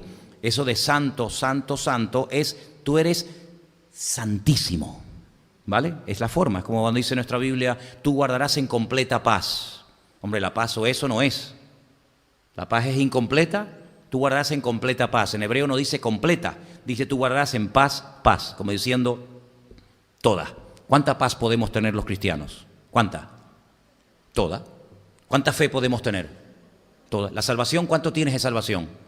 ¿Poquito? ¿Que te salvo de aquí para abajo? ¿De aquí para arriba todavía no? La salvación es completa. Dice el amor de Dios, Romanos 5, el amor de Dios ha sido derramado en vuestros corazones. Pero ¿y cuánto derramó? ¿Cuánto derramó? Todo. El tema no es que no haya derramado todo. El tema es que tú a veces no quieras sacar todo lo que el Señor está dentro de ti. Como alguien dijo, a veces es necesario que se presente un Goliat en nuestra vida para descubrir el David que tienes escondido dentro de ti, ¿verdad? Entonces, Kedoshim, tú eres un Dios santísimos. Y claro, uno dice, pero eso es una falta ortográfica, no es una falta, está mal gramaticalmente. En español sí, en español sonaría fatal. Tú eres un Dios, como hemos cantado hoy, ¿no? ¿Qué cantamos? Santo, santo, santo o santísimo, santísimo, santísimos, ¿no? Porque en español, la Biblia, más que una traducción, lo que se ha hecho es una adaptación de un lenguaje, de un idioma, que a veces no tiene el término equivalente y se adapta la Escritura. Por eso yo siempre insisto que si usted quiere profundizar en la palabra, pues tendrás que conocer un poquito este idioma para poder descubrir estas maravillas que estamos viendo en esta noche. Un Dios Kedoshim, un Dios santísimos, porque creemos en la pluralidad de Dios. Isaías 54:5, otro versículo buenísimo, pero que en español no se puede traducir exactamente como dice en el texto original, porque sonaría fatal. Porque tu marido es tu hacedor, el Señor de los ejércitos, es su nombre, tu Redentor, el Santo de Israel, Dios de toda la tierra, el Dios de toda la tierra te ha llamado. En ese texto aparece la palabra Osayij, terminado en J, Osayij, tu Dios es tu hacedores. ¿Verdad que suena feo? Dios es tu hacedor. Así sí. Dios es tu hacedores. Hacedores me estás hablando de varios. Claro. Es que nosotros creemos en varios y en uno al mismo tiempo. ¿Sí o no? Porque la pluralidad de Dios, eso es lo que conlleva. Que Él sea hacedores, no simplemente hacedor, porque excluiría a la otra parte. Y nada que ver. Hay un versículo extraordinario, buenísimo, que se emplea mucho en algunas congregaciones, en algunas iglesias que están todo el santo día, pide que te pide, pide que te pide, pide que te pide. Y es un versículo que les encanta ese versículo, ya lo tienen ya más que memorizado. Están en Malaquías capítulo 1, verso 6, cuando habla de los diezmos y todo esto, ¿verdad? Ok. Me decía alguien una vez, es que no creo en eso del diezmo. Digo, no hay problema, hermano, no pasa nada. ¿Usted no cree en el diezmo? No hay problema. Es que eso era del Antiguo Testamento. Digo, efectivamente, exactamente. Que hay gente que va al Antiguo Testamento cuando le interesa y cuando no le interesa se van al Nuevo, ¿no? Entonces ahora pican por aquí, pican por allá, esto era para los judíos, esto es para mí, esto es para, ¿verdad? Digo, bueno, si en el Antiguo Testamento era el 10% y usted no cree en eso, como mínimo tendrá que dar el 11%, porque menos del 10 no puede dar, porque sería ir en contra de la ley. Entonces, si usted no cree en el 10, pues con que dé el 11, problema solucionado, ¿no? Entonces se cayó y ya no me habló más. Bueno. Malaquías capítulo 1, verso 6, fíjate qué bonito el versículo. Está tratando de trazar un paralelismo entre el respeto a los padres y a los amos y desviar la atención del pueblo hacia el Señor. Y dice así, el hijo honra al padre, ¿verdad? Honrarás a tu padre y a tu madre, ¿no dice uno de los mandamientos? Ok, el hijo honra al padre, el siervo a su señor. Si pues yo soy padre, ahora es el Señor que está preguntando, ¿dónde está mi honra? Y si soy Señor, ¿dónde está mi temor? Dice el Señor de los ejércitos. A vosotros, oh sacerdotes, que menospreciáis mi nombre y decís, ¿en qué hemos menospreciado tu nombre? Dicho sea de paso, los sacerdotes de aquella época estaban tan ciegos que ni siquiera se daban cuenta de que lo estaban haciendo mal. Porque hay que ser ciego y torpe para no darse cuenta que uno está obrando mal. Bueno, pues lamentablemente eso es lo que ocurría. En ese versículo dice, el hijo honra al padre. En hebreo dice lo mismo. El siervo a su señor, en singular. Eso está bien. Si pues yo soy padre, ¿dónde está mi honra? Y si soy señor, ¿dónde está mi temor? Esa palabra señor es Adonim. No es Adonai. Adonai es en singular. Adonim es en plural. Imagínense que al principio dijera el hijo honra al padre y el siervo honra a sus señores. No podéis servir a dos señores, dijo el Señor, ¿os acordáis? Entonces fíjate qué interesante, en la primera parte el hijo honra al padre y el siervo a su señor, a su Adonai, ¿vale? Porque también se puede emplear la palabra Adonai para hablar de un señor. Está en singular. Pero cuando habla de la honra debida al Señor, a nuestro Señor, no añade la palabra Adonai, sino Adonim. Él es nuestro señores. Claro, traducir literalmente ese texto al castellano, al español, sonaría mal. Él es nuestro señores. ¿Qué pasa? Que hay varios. No, estamos hablando de la pluralidad de Dios y estamos viendo a través de textos del Antiguo Testamento cómo se puede demostrar a cualquier persona que ponga en tela de juicio lo que estamos enseñando esta noche, que Dios es un Dios plural. ¿de acuerdo? No hay ningún problema en aceptar eso, pero hay que saber demostrarlo. Porque una de las cosas que yo veo que muchos cristianos hacen es que a veces dicen cosas que no pueden demostrar. Las repiten porque las han oído. No, es que yo me crié en una iglesia donde toda la vida nos han dicho, por poner un ejemplo, el primero que se me viene a la cabeza, a mí sí me enseñó toda la vida de que la iglesia no va a estar en la gran tribulación. Muy bien. ¿Usted me podría demostrar su postura? Bueno, es que a mí me enseñaron, no, usted personalmente. O a mí me enseñaron que los dones del Espíritu Santo ya no existen hoy en día, ¿no? O a mí me enseñaron que Cristo va a venir en el 2018. Es decir, cualquier cosa que usted se atreva a decir, usted tiene que tener argumentos bíblicos para poder demostrarlo. Presentar con mansedumbre y defensa razón de la esperanza que hay en vosotros. ¿No dice eso la Biblia? Estad siempre preparados para presentar con mansedumbre, defensa de las creencias o de la postura doctrinal que usted mantiene en su vida. Si usted no es capaz de demostrar lo que usted dice que cree, usted tiene un gravísimo problema, un serio problema.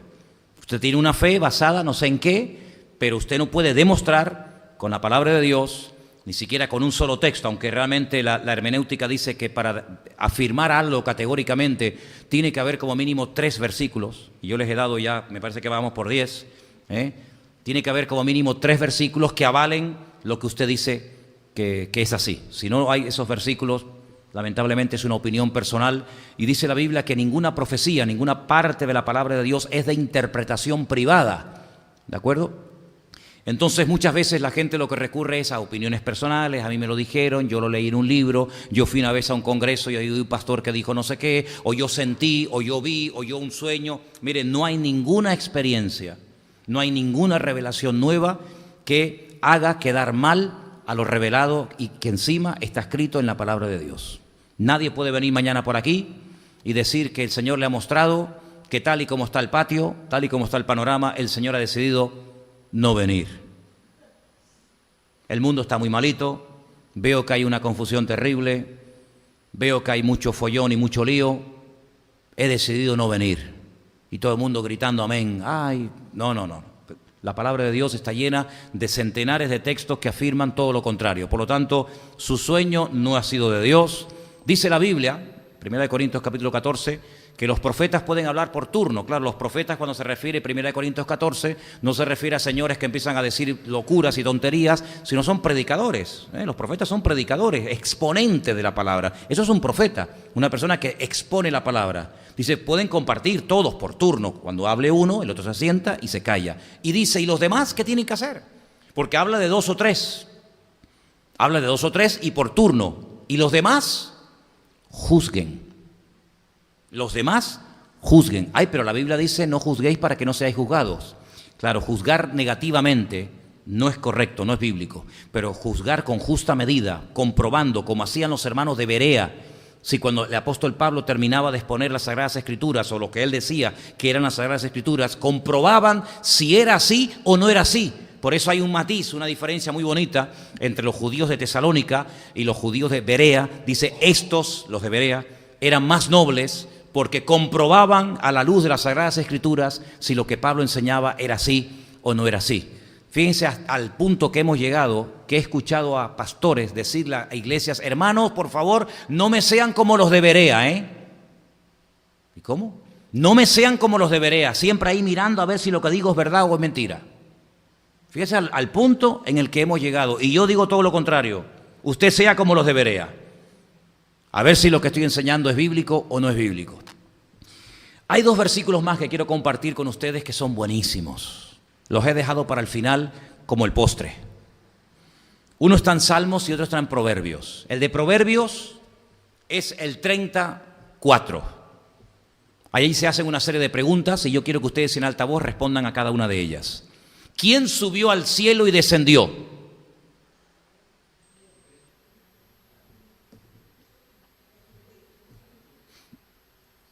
No he escuchado ninguna respuesta. Subió al cielo y descendió. Conozco a un hombre, no sé si en la carne o en el espíritu, que hace 14 años subió al cielo donde oyó... ese no es, ¿no? Ese es Pablo. Ese es otro. Ok. ¿Quién encerró los vientos en sus puños? ¿Quién ató las aguas en un paño? ¿Quién afirmó todos los términos de la tierra? ¿Cuál es su nombre? ¿Y el nombre de su hijo, lo sabes? Vamos a decir mitad y mitad, ¿no? El nombre de Dios, por cierto, ¿cómo se llama tu Dios? Porque hay gente que dice, no, mi Virgen se llama Magdalena, Guadalupe, Candelaria, San Pancracio. ¿Tu Dios cómo se llama?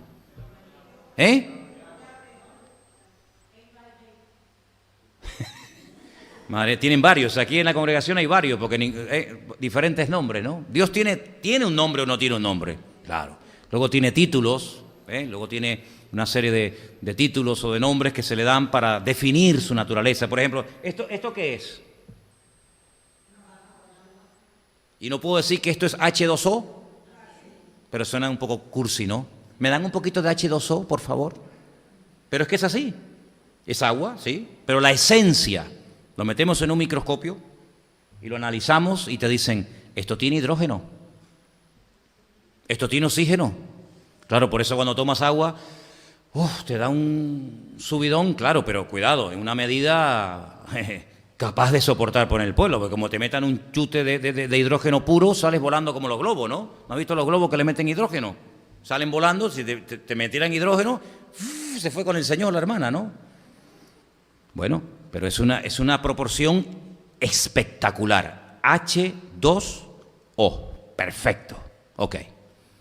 Pero todo en la vida tiene una esencia y todo en la vida tiene un nombre vulgar. Si tú cuando, por ejemplo, estudias las mariposas, los perros, las aves, los mamíferos, tienen un nombre común, perro, gato, mariposa, sí, pero lee el nombre científico de la mariposa, no me atrevo a pronunciarla, igual que las medicinas, ¿no? No, dame una aspirina, dame no sé qué, pero cada pastilla o cada nombre o cada persona o cada cosa detrás tiene un nombre que define la esencia de lo que es. Entonces nuestro Dios tiene un nombre y ahí dice el autor de este proverbio, ¿cuál es su nombre? Porque una de las preocupaciones que tenía Moisés cuando llegara a Egipto es, como me pregunten quién me manda, ¿qué les digo? Porque allí en Egipto tienen millones de dioses, hasta el faraón dice que es un dios. Tienen un Dios para el río Nilo, tienen un Dios para esto, tienen un Dios para aquello, y tú me estás hablando a mí, me estás dando unas experiencias tremendas, que si lo de la mano, que si lo de la lepra, que si esto, que si aquello, la serpiente, pero claro, después resulta que Moisés llega a Egipto y una de las cosas que hace, como es arrojar la vara al suelo, después resulta que los brujos, ¿verdad?, los que estaban al lado de Faraón también lo hacían. Entonces, ¿ahora qué pasa? ¿Quién te manda a ti? ¿Cómo se llama tu Dios? Y ahí Dios le responde, ¿verdad? Y le dice en español, yo soy el que soy, ¿verdad? Ani, yo seré el que seré, dice en hebreo, yo seré el que seré. Eso en español como que no dice nada, ¿no? Pero es un nombre que tiene los 3 tiempos del verbo ser, los 3 tiempos del verbo ser. Porque Dios, ¿qué es? ¿Pasado? ¿Dios fue? ¿Dios es o Dios será? ¿Qué? ¿Dónde lo metemos? ¿Dios fue? No, si fue, entonces no es. Dios es, entonces no será. Entonces, en el nombre de Dios, que lleva esas 4 letras, Yod, Hei, Bat, Hei, ahí están los tiempos del verbo ser. Por eso el verbo ser en presente no existe en hebreo, ¿verdad? Porque es un verbo cambiante completamente. Yo bebo, ¿vale? Yo como, yo camino, yo canto, pero yo soy, en cuanto digo yo soy, ya no soy, ya fui, porque pasó. Entonces el tiempo presente del verbo lijiyot, que es el verbo ser, no existe en presente. Entonces Dios, si le hubiera dicho yo soy el que soy, pues en el momento en el que salió de su boca esa palabra ya no eres, ya era, fue una parte del pasado. Y como en él no hay sombra de variación, ¿verdad? La sombra que nos indica que las cosas se mueven. La sombra que proyecta el ser humano no es la misma a las 3 de la tarde que a las 12 del mediodía que a las 5 de la tarde. Si la sombra va cambiando, ¿verdad? La sombra se va alargando, se va encogiendo, pero en él no hay ni siquiera sombra, ni siquiera sombra. De hecho, Dios no proyecta sombra. Bueno, pero vamos a dejarlo ahí. Entonces, ahí está diciendo el autor del libro de Proverbios, perdón, de este proverbio, porque no es Salomón el que habla esto. ¿Cuál es el nombre de Dios? ¿Conocéis el nombre de Dios? ¿Y el nombre de su hijo? Claro, un judío te va a decir, el nombre de su hijo es Israel. Y te puede llevar a un texto del Antiguo Testamento que te dice, Israel es mi hijo. Y es verdad, lo dice, Israel es mi hijo. Y te lleva a otro que te dice, y de Egipto llamé a mi hijo. Y tú dices, y ellos dicen, el Señor nos llamó a nosotros, estábamos en Egipto y nos llamó y nos llevó a la tierra prometida. Claro, pero nosotros también sabemos que el Hijo de Dios se llama Emmanuel, Dios con nosotros, ¿verdad? Ok.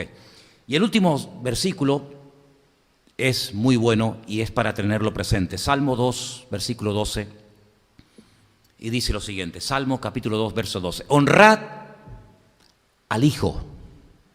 La palabra hijo en hebreo es ben, pero ahí aparece la palabra bar. Lo digo porque si hay algún listillo que os dice esto para que no os descoloque. No, por ahí no aparece la palabra ben, y es verdad, la buscas y no aparece la palabra bar, pero la palabra bar también significa hijo. Bartimeo, ¿conocéis un señor? Se llama Bartimeo. ¿Qué significa eso? Hijo de Timeo. Bartimeo, hijo de Timeo. Bar Jesús, hijo de Jesús. Entonces, honrad al bar, honrad al hijo. Claro, ahí, si os dais cuenta en el texto, aparece la palabra hijo con mayúscula. Eso es una cosa que va bien en nuestro idioma, pero en hebreo no es necesario escribir hijo con mayúscula para referirse al Hijo de Dios o hijo con minúscula para referirse a nosotros, porque en hebreo, lo he dicho 1.000.000 de veces, las mayúsculas no existen. No existe la palabra mayúscula. Uy, entonces, ¿cómo sabes si es el Hijo de Dios o es el Hijo de fulano? Por la palabra. ¿Y cómo sabes si es Dios o es dioses? ¿Y cómo sabes si es Señor? Bueno, eso se aclara perfectamente, no solamente por el contexto, sino por la palabra específica. Honrad al Hijo, ¿para qué? Para que no se enoje. Interesante, ¿no? Y perezcáis en el camino, pues se inflama de pronto su ira. ¿No lo vimos airado cuando entró al templo de Jerusalén y volcó las mesas de los cambistas? Ahí no entró dando besitos y palmadas en la espalda. Ahí se derramó la ira, ¿no? Bienaventurados todos los que en Él confían. Luego, simplemente por honrar y por creer en el Hijo, tú en esta noche eres bienaventurado. ¿Cómo se dice en hebreo la palabra bienaventurado? ¿Alguien se acuerda? Asherei. ¿Qué significa Asherei? Rico. Asherei, Haish, Asher, Lo, Halak, Basar, Reshaim, Udere, Hataim, Lo, Amadu, Moshad, Lesin, Lo, Yashá. Bienaventurado el hombre. Bienaventurado el hombre que no anduvo en consejo de pecadores ni en silla de encarnizadores. Bienaventurado. Cuando el Señor dice bienaventurados los de limpio corazón, bienaventurado no sé qué, bienaventurados los pacificadores, bienaventurado, Asherei, Asherei. ¿Qué está diciendo? Ricos. Entonces, ¿de qué nos quejamos? Si la riqueza de la cual habla el Señor ya está en nosotros. Ahora, nosotros somos una vasija de barro que no tiene ningún valor. Pero el valor no está en la vasija. El valor no está en el continente. El valor está en el contenido. Y dice que hay un tesoro dentro de todos y cada uno de nosotros. Dice el tesoro es la perla de gran precio, que es nada más y nada menos que el Hijo al cual honramos y al cual hemos aceptado en nuestra vida.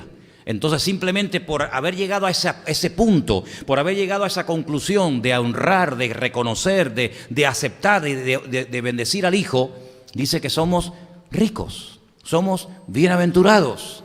Luego, la riqueza de la cual habla la Biblia no es la riqueza de la cual habla el mundo, ¿verdad? Porque la riqueza del creyente no es en sí misma una riqueza de tipo material, que es la que le gusta a la mayoría y es la que continuamente están, digamos, cacareando de ella, sino que es una riqueza que tiene que ver con una relación que no se puede comprar con oro ni con plata. Es una relación que va a través de la fe, va a través de una relación personal e individual e intransferible que tiene que ver con mi relación privada con el Señor cada día. Y eso, ya simplemente el motivo de tener eso, ya soy rico. ¿Cuántos dicen amén? ¿Cuántos son ricos aquí esta noche? Ya está, eres rico. Sí, pero es que no tengo para pagar la factura del móvil, no tengo el dinero para pagar. Bueno, pero eso no te tiene que romper la cabeza. Eso no te tiene que quitar el sueño. ¿No? No. A ti te tendría que quitar el sueño el hecho de que no seas rico espiritualmente delante del Señor. El que no pueda pagar el móvil, pues que me lo quiten, que me lo corten, ¿qué problema hay? Es que no puedo pagar la luz, pues pones velas, ¿qué problema hay? O es que no han vivido durante miles de años millones de personas con velas. Hay millones de personas en el mundo, en este momento, en pleno siglo XXI, que nunca han visto la luz eléctrica, nunca. Y personas que tienen que ir a no sé cuántos kilómetros para buscar agua para poder beber, que no saben lo que es la bendición de hacer así y abrir un grifo de agua, en este siglo XXI. Por lo tanto, el que no tenga luz, el que no tenga agua, el que no tenga un buen coche, eso no tiene nada que ver. La Biblia dice que si yo honro al Hijo y lo admiro y lo recibo y lo acepto en mi vida, soy rico. Y esa es la riqueza que yo quiero que valoremos, porque a veces hay gente como que está medio entristecida, medio acongojada, medio desanimada por el hecho de no tener cosas tangibles o materiales. Pero hijo, ¿tú no te das cuenta que la riqueza del creyente no pasa por eso? La riqueza del creyente, el tesoro que tenemos nosotros, pasa por ser, no por tener. ¿Cuántos dicen amén? Entonces, estos versículos que yo les he dado esta noche, ténganlos ahí, que cuanto más preparado estés, más te puede utilizar el Señor. Si el día de mañana se te presenta un testigo de Jehová en tu casa y dice, oye, entra que te voy a enseñar una cosita, y le das esto, y se le van a caer los dientes, se le caen todos uno detrás de otro, porque no va a tener ningún tipo de argumentos, porque ante la palabra de Dios, ¿qué argumento podemos presentar? Ninguno, porque la palabra de Dios es la máxima autoridad. Y hasta con la Biblia de ellos, cógeles la Biblia de ellos, dile, mira, ven, dame tu Biblia, aquí en este texto dice esto, esto, esto y esto. Lo has cambiado en español, porque ellos han cambiado muchos textos del español, pero en hebreo no los has podido cambiar, ni tú ni nadie jamás podrá cambiarlo. Así que hermanos, damos gracias al Señor, porque el Señor a través de su palabra nos prepara, nos instruye, nos muestra. Y tenéis en las manos un tesoro que os puedo asegurar millones de cristianos no tienen, ni siquiera saben, ni han oído jamás en la vida muchas de las cosas que ustedes han escuchado esta noche. Así que valórenlas y pídanle al Señor que las puedan usar en algún momento determinado del día, de la semana o de la vida. Amén, hermanos. Vamos a orar, por favor. Cierra ahí tus ojos donde estás. Vamos a pedir que el Señor en esta tarde nos ayude a retener su palabra en nuestro corazón y podamos con su ayuda y con su bendición pedirle al Señor que nos use y esforzarnos en su reino y estar siempre preparados. Gracias, Padre, por tu bendita palabra. Te agradecemos la riqueza que ella contiene. Enséñanos, como decía tu siervo, las maravillas de tu palabra, Señor. Te damos gracias porque cada día, cada semana, cada vez que nos acercamos a ti, tú siempre nos sorprendes y nunca terminaremos de descubrir las maravillas que hay escondidas en tu bendita palabra. Gracias porque ella llegó un día a nuestra vida y la tenemos y la amamos y te hemos conocido mucho mejor a través de tu palabra que antes de no haberla tenido. Señor, sigue guardándonos y protegiéndonos de todo peligro, de todo mal, y sigue bendiciendo a tu pueblo sobre toda la faz de la tierra, y que tus ojos estén abiertos de noche y de día hacia nuestras vidas, Señor. En el bendito nombre de tu amado Hijo. Amén y amén. Aleluya. Nos ponemos de pie, queridos hermanos, en